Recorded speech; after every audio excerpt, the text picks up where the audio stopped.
ഇന്നത്തെ വീഡിയോ ഞങ്ങളുടെ വീടിനടുത്തുള്ള അമ്പലത്തിലെ ആയില്യ പൂജയുടെ വീഡിയോ ആണ് കേട്ടോ.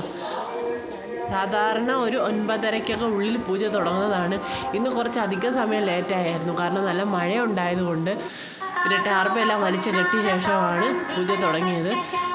പൂജ നടക്കുമ്പോഴും എല്ലാം നല്ല മഴയും കാര്യങ്ങളും ഒക്കെ ഉണ്ട്.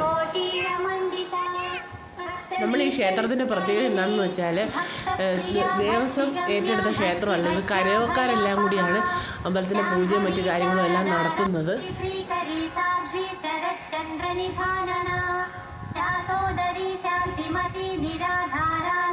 പിന്നെ പൂജയെല്ലാം കഴിഞ്ഞ് നല്ല പാൽപ്പായസമൊക്കെ ഉണ്ടായിരുന്നു. അപ്പോൾ ഇന്നത്തെ വീഡിയോ ഇത്രയേ ഉള്ളൂ. വീഡിയോ ഇഷ്ടപ്പെടുകയാണെങ്കിൽ എല്ലാവരും ലൈക്കും ഷെയറും സബ്സ്ക്രൈബും ചെയ്യണേ.